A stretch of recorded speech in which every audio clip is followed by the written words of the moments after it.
What's up, everybody? It's your main man, Eddie Monster here. That's right, I've got a special presentation for all of you. That's right, this is another edition of Rock and Metal News, bite-sized edition. And we're going to talk about something here, okay? Because something happened last night. As you all know, I posted a video last night congratulating Youngblood, obviously, on him, Nuno Betancourt, Frank Bello, etc., winning the Grammy for their performance at Back to the Beginning for Changes. Such a great moment. Such a smart decision by the Academy. I don't remember how they do their voting shit. I don't remember. But anyways, yeah. I mean, you know what? It was a great decision.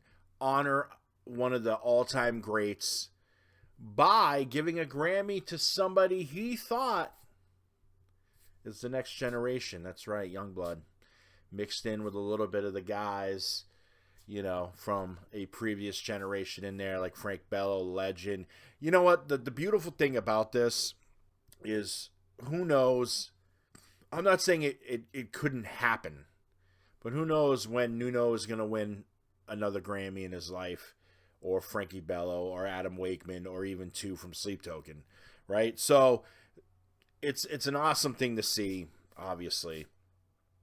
But there's some other things I want to talk about when it comes to this 68th Annual Grammy Awards that aired on, I believe, CBS and Paramount Plus. Obviously, for those of us that are in the 21st century, you probably watched it on Paramount Plus. Congratulations. Welcome to the fold. Anyways, let's talk about some of the things they did or did not get right, but a lot of things that they did get right on this show, and I'm happy that they got these things right in the first place. So one of the things right off the bat we see is Turnstile wins 2 Grammys. Funny enough, 2 different subgenres here, but they took Best Metal Performance for Birds, and then they took Best Rock Album for Never Enough. You kind of figured one would be in one, whatever, it's the Grammys. Nonetheless, also on that list, Trent Reznor and Atticus Ross winning for As Alive As You Need Me to Be, which was off the Tron Ares soundtrack, and apparently the soundtrack is better than the film. That's what I've been hearing from a lot of people. I don't know. But one of the things that kind of bugs me now, the Grammys have always been known to get things wrong, right, in life. We saw that whole Metallica fiasco when they lost their Grammy to Jethro Tull, which was like controversial at the time, but it is what it is. The thing that kind of bugs me is, how did a band that is as legendary as The Cure go 40-something, I don't remember the exact number, but I know they've been around since the late 70s. How did a group that is as amazing, as talented as The Cure go all these years without ever winning one single fucking Grammy? Are you kidding me, people? They've had some of the most legendary releases. I mean, the fact that they didn't win anything for Disintegration, whether it be a track on Disintegration or the whole album Disintegration, is beyond me, right? The fact that they didn't win Grammys for such amazing songs like A Forest or Friday I'm in Love. I know that's a controversial one. People are like, oh, you know, that's the pop version of The Cure and this and all that. But it's still an amazing song. Every time I hear Friday I'm in Love, I fucking rock out. I don't care, right? Whether you think it's too pop or too not, right?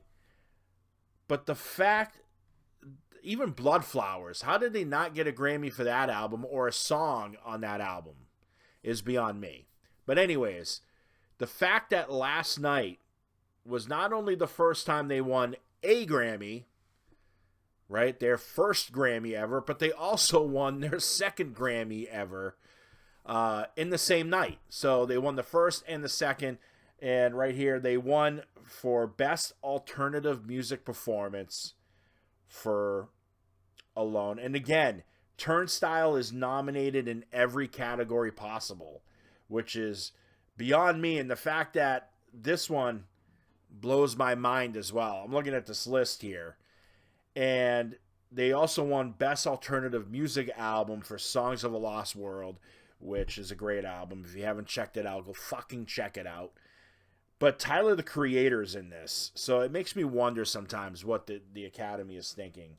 And I love, and that's no shade on Tyler, the Creator, none at all.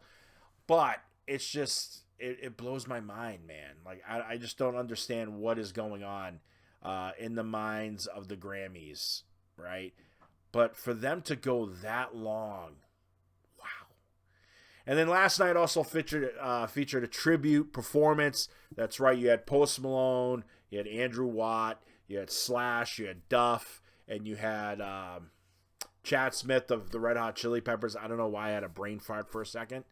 Them doing a version of War Pigs with Post Malone, which was pretty cool, actually.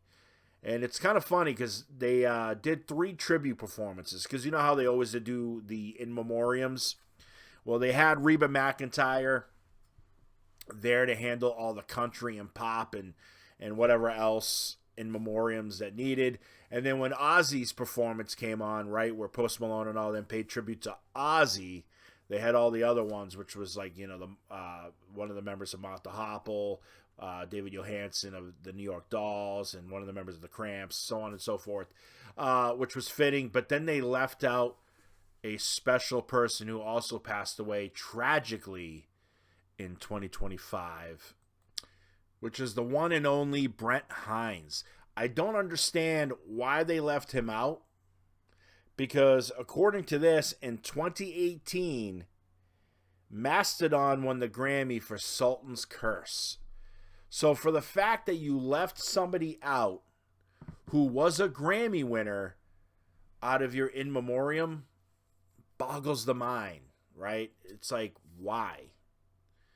I mean, I get it. Sometimes you're going to fumble things, but that's a big kind of fumble, especially if you want to think of it maybe as a fraternity of winners, Grammy winners.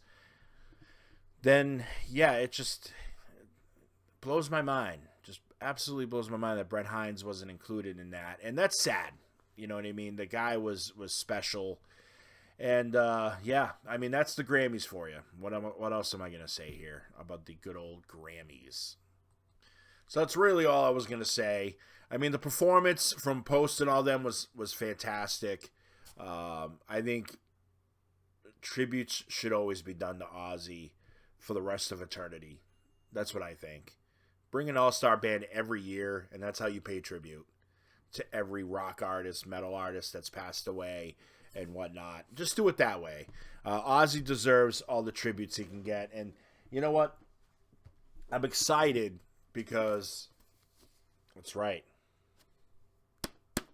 Going to be reading that. So, pretty excited.